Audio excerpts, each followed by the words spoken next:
غیر مقلدین اگر قربانی کے مسئلے پر اختلاف کریں تو بھینس کو بھی ماننے کے لیے تیار نہیں، اور جب ماننے پر آ جائیں تو گھوڑا اور مرغی اور انڈے کی قربانی کو بھی مان رہے ہیں۔ یعنی غیر مقلدین بھینس کی قربانی کا انکار کر دیں اور گھوڑے کی قربانی کے جائز ہو جائے۔ تو غیر مقلدین کا فتاوی ستاریہ جلد 149 اس میں لکھا ہے کہ گھوڑے کی قربانی جائز ہے۔ دلیل کیا دی؟ ذرا دلیل سماعت فرمائیں۔ کہتے ہیں صحیح بخاری کتاب الذبائح والصید باب النحر والذبح، حضرت اسماء بنت ابو بکر صدیق رضی اللہ عنہ فرماتی ہیں نحرنا علی عہد النبی صلی اللہ علیہ وسلم فرسا فاکلناہ۔ اسماء بنت ابی بکر صدیق فرماتی ہیں ہم نے رسول اللہ صلی اللہ علیہ وسلم کے دور میں گھوڑے کو ذبح کیا اور ہم نے اس کو کھایا۔ یہ دلیل ہے کہ اس روایت میں لفظ نحرنا ہے، اور نحرنا کا معنی ہے قربانی کرنا۔ ہم نے قربانی کی اور کھا لیا، اس سے وہ قربانی گھوڑے کی قربانی کے جواز کا ہے۔ دیکھیں جواب اس کا بہت آسان ہے۔ جواب نمبر 1، قرآن کریم میں 8 ازواج جن 8 قسم کے جانوروں کا ذکر کیا ہے اس میں گھوڑے کا ذکر موجود نہیں۔ جواب نمبر 2، دیکھیں یہ جو دلیل ان کی ہے یہ تب بنے گی جب نحرنا کا بمعنی نسکنا ہو، یعنی نحرنا کا معنی ہو قربانی دی، جبکہ ہم کہتے ہیں کہ نحرنا کا معنی نسکنا نہیں ہے قربانی کرنا، بلکہ نحرنا کا معنی ذبحنا ہے ذبح کرنا۔ اس کا مطلب یہ نہیں ہے کہ ہم نے گھوڑے کی قربانی کی تھی اور گھوڑا کھایا تھا، بلکہ اس کا معنی یہ ہے کہ گھوڑے کو ذبح کیا تھا اور گھوڑے کو کھایا تھا۔ یہ بات الگ ہے کہ بعد میں گھوڑے کا ذبح کر کے کھانا بھی منسوخ ہو گیا، تو یہ پہلے دور کی بات ہے جب اس کو منع کر دیا گیا تو اب ظاہر ہے گھوڑے کو کھانا بھی جائز نہیں ہوگا۔ یہ سماعت فرمائیں احادیث کی جیسے صاف وہاں پر لفظ ذبحنا کیا ہے، کوئی شک والی بات ہی نہیں رہ جاتی۔ صحیح بخاری حدیث نمبر 5511 حضرت اسماء رضی اللہ عنہ فرماتی ہیں ذبحنا علی عہد رسول اللہ صلی اللہ علیہ وسلم فرسن ونحن بالمدینۃ فاکلناہ۔ تو یہاں دیکھو نحرنا کا لفظ نہیں ہے بلکہ ذبحنا کا لفظ ہے کہ ہم نے گھوڑے کو ذبح کیا۔ اچھا اسی طرح المعجم الکبیر لابی القاسم سلیمان بن احمد الطبرانی رحمہ اللہ وفات 360 ہجری، یہ ارشاد فرماتے ہیں حدیث نمبر 302 اسماء بنت ابی بکر رضی اللہ تعالیٰ عنہ فرماتی ذبحنا فرسن علی عہد رسول اللہ صلی اللہ علیہ وسلم فاکلناہ، یا بھی نحرنا کا لفظ نہیں ہے بلکہ ذبحنا کہ ہم نے ذبح کیا۔ اسی طرح نمبر 3 کنز العمال فی سنن الاقوال والافعال للشیخ علی متقی بن حسام الدین وفات 975 ہجری، یہ ارشاد فرماتے اسماء بنت ابی بکر رضی اللہ تعالی عنہ نے فرماتی ہیں ذبحنا فرسن فاکلنا نحن اہل بیت رسول اللہ صلی اللہ علیہ وسلم، ہم نے گھوڑے کو ذبح کیا، یہاں بھی ذبح کا لفظ موجود ہے۔ تو یہ بات سمجھ لیں جہاں نحرنا ہے دلیل تب بنے جب نحرنا کا معنی نسک نہ ہو قربان کرنا، جبکہ نحرنا کا معنی ذبحنا ہے ذبح کرنا۔ ہاں یہ بات ذہن نشین فرما لیں کہ ہم کہتے ہیں گھوڑے کو ذبح کر کے کھانا پہلے جائز تھا، لیکن بعد میں اس کے جواز کو خود رسول اکرم صلی اللہ علیہ وسلم نے منسوخ فرما دیا کہ اب گھوڑے کو ذبح کر کے تم نے نہیں کھانا۔ تو جب نبی پاک صلی اللہ علیہ وسلم روک دیا تو اب ان کو بھی چاہیے تھا نا رک جاتے، ان کو بھی چاہیے رک جائے۔ اب اس پہ دلائل کیا ہے کہ آپ نے منع فرما دیا؟ نمبر 1 سنن ابی داؤد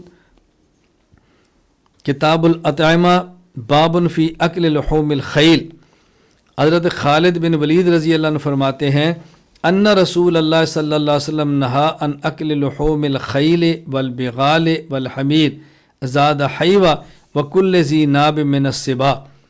خالد بن ولید رضی اللہ عنہ فرماتے ہیں کہ رسول اللہ صلی اللہ علیہ وسلم نے گھوڑے، خچر اور گدھوں کے کھانے سے منع فرما دیا۔ حیوہ راوی نے ایک لفظ کا اضافہ کیا ہے کہ آپ نے فرمایا کہ کچلیوں کے ساتھ کھانے والے درندے کا گوشت کھانے سے بھی آپ نے منع فرما دیا، تو نبی پاک صلی اللہ علیہ وسلم روک دیا۔ اسی طرح حدیث پاک شرح مشکل الاثار ابی جعفر امام طحاوی رحمۃ اللہ شرح مشکل الاثار کے اندر روایت موجود ہے، باب بیان مشکل ما روی عن النبی صلی اللہ علیہ وسلم فی لحوم الخیل من کراہیت ومن اباحت من حدیث جابر بن عبداللہ. اسی طرح المعجم الاوسط کے اندر روایت موجود ہے، حدیث نمبر 3692. حضرت جابر بن عبداللہ رضی اللہ عنہ فرماتے ہیں لما کان یوم خیبر اصاب الناس مجاعۃ، خیبر کے موقع پر جب لوگوں کو بہت زیادہ بھوک لگ گئی، فاخذوا الحمر الاہلیہ فذبحوها وملؤوا منها القدور، تو لوگوں نے گھریلو اور پالتو گدھوں کو پکڑا اور ذبح کیا اور ان سے ہانڈیوں کو بھر دیا، یعنی خوب گوشت پکایا. فبلغ ذلك النبی صلی اللہ علیہ وسلم فامرنا رسول اللہ صلی اللہ علیہ وسلم فکفأنا یومئذ القدور. جب اللہ کے نبی کو اس بات کی اطلاع ملی تو آپ نے ہمیں حکم دیا کہ ہم ان ہنڈیوں کو گرا دیں. آپ کو معلوم، آپ نے حکم دیا کہ ان کو گرا دیں، پر ہم نے ان ساری ہنڈیوں کو گرا دیا. حضور نے ارشاد فرمایا ان اللہ عز وجل سیاتیکم برزق هو احل من هذا واطیب، اللہ تعالیٰ تو میں سے زیادہ حلال اور بخیرہ رزق عطا فرمائیں گے. اللہ اکبر. فکفأنا یومئذ القدور وهي تغلی، چنانچہ ہم نے اس دن ان ہانڈیوں کو جوش مارنے کی حالت میں گرا دیا. پھر رسول اللہ صلی اللہ علیہ وسلم نے فحرم رسول اللہ الحمر الانسیہ والحوم الخیل والبغال وکل ذی ناب من السباع وکل ذی مخلب من الطیر. نبی کریم صلی اللہ علیہ وسلم پالتو گدھوں، گھوڑوں، خچروں کے گوشت، کچلیوں کے ساتھ کھانے والے درندوں، پنجوں کے ساتھ کھانے والے پرندوں، باندھ کر نشانہ بنائے گئے جانور، وحرم المجسمہ، کسی جانور کو باندھا اور باندھ کر اس کو تیر مار کے ختم کریں. اسی طرح درندے کے ہاتھوں چھڑائے گئے جانور جو ذبح سے پہلے ہی مر جائے، کسی جانور کو درندے نے اچک لیا ہو اور آپ پہنچ اور اس سے پہلے وہ مر جائے، ان تمام جانوروں کو اللہ کے نبی نے حرام قرار دیا. وحرم المجسمۃ والخلیصۃ والنہبہ. امام نور الدین علی بن نبی بکر سلیمان الحیثمی وفات 807 ہجری فرماتے ہیں رواہ الطبرانی فی الاوسط والبزار باختصار ورجالہما رجال الصحیح خلا شیخ الطبرانی عمر بن حفص السدوسی وهو ثقۃ مجمع الزوائد و منبع الفوائد. مطلب یہ کہ طبرانی نے اوسط میں، بزار نے اختصار کے ساتھ نقل کیا. ان کے رجال سے بخاری کے رجال ہیں، سوائے شیخ طبرانی عمر بن، یعنی امام طبرانی کے استاذ عمر بن حفص کے، لیکن وہ بھی ثقہ راوی ہیں. مقصد اس روایت کی ثقاہت کو بیان کرنا ہے کہ روایت سند کے اعتبار سے بھی بالکل ٹھیک ہے. اسی طرح احکام القرآن للجساس کے اندر موجود ہے.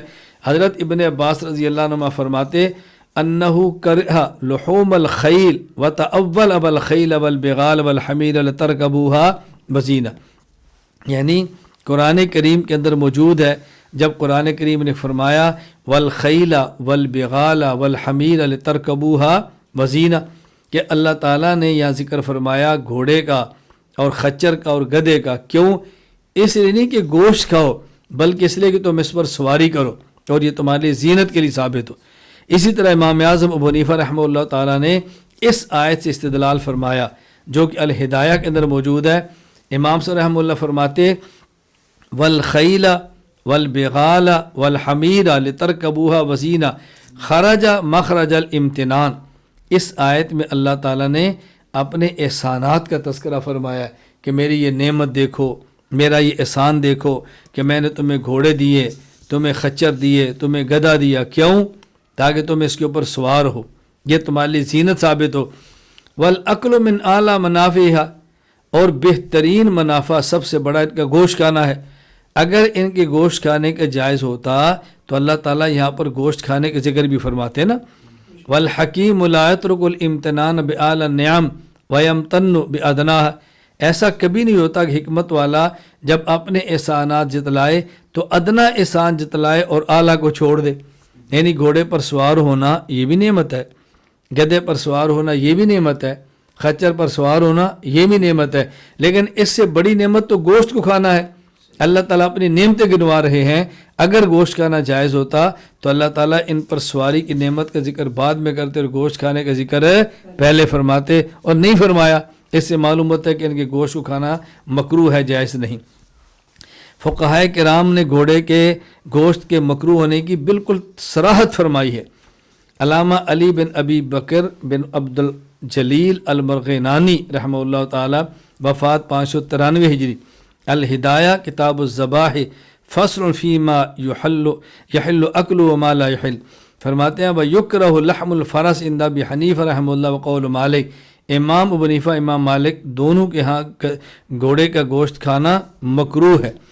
اسی طرح التوضیح لشرح جامع صحیح باب لحوم الخیل میں امام ابو حفص عمر بن علی المعروف ابن الملقن وفات 804 ہجری فرماتے ہیں فکرہہ مالک و ابو حنیفہ والاوزاعی ونقل عن مجاہد و ابی بکر الاسم والحسن البصری، امام ابو حنیفہ، امام اوزاعی، امام مجاہد، امام بکر اسم، حسن بصری، ان تمام کے ہاں گھوڑے کا گوشت کھانا مکروہ ہے۔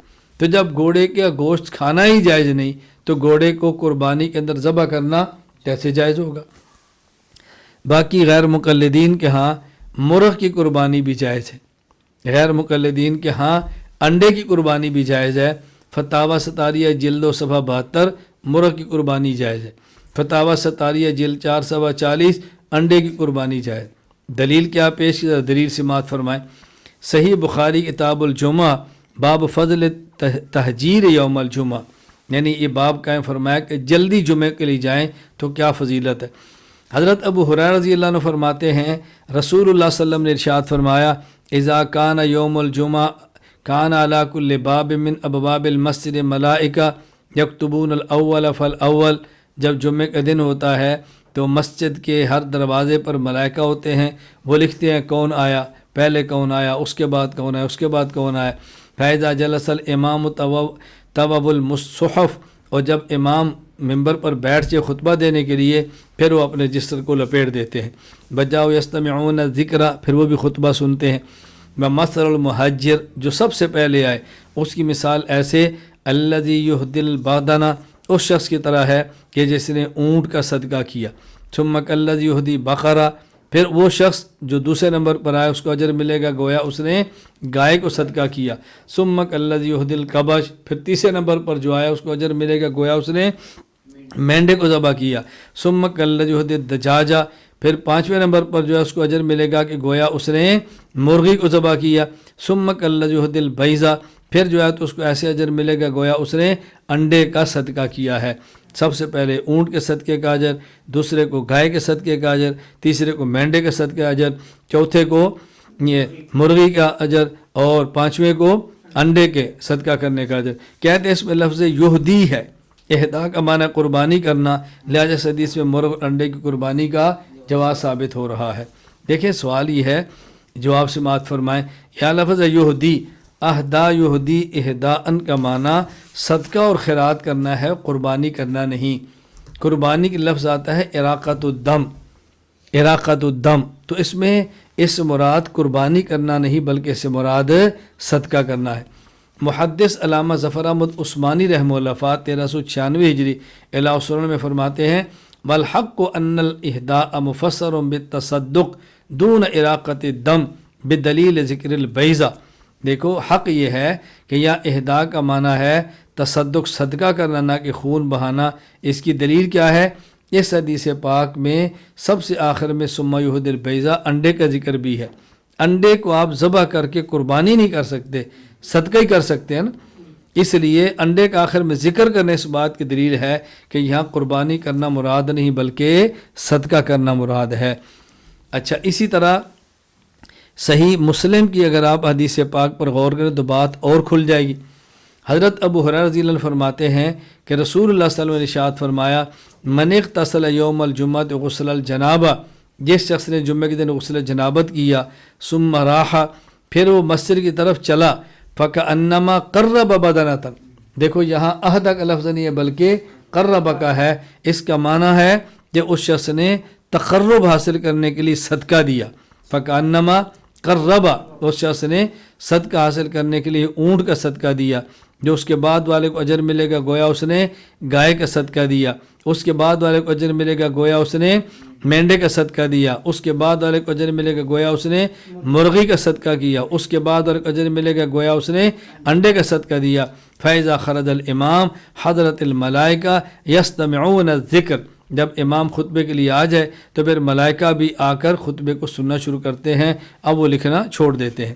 تو یہاں قرب کا معنی تصدق ہے، امام ابو زکریا یحییٰ بن شرف النووی فرماتے ہیں فمان قرب تصدق، علامہ ظفر احمد عثمانی فرماتے ہیں والتقریب التصدق بالمال تقربا الی اللہ عز وجل، تو اس سے مراد قربانی کرنا نہیں بلکہ صدقہ کرنا ہے۔ دیکھیں نا، سب سے اہم دلیل کیا ہے کہ انڈے کا ذکر ہے، انڈے کا صدقہ تو ہو سکتا ہے، انڈے کی قربانی نہیں ہو سکتی۔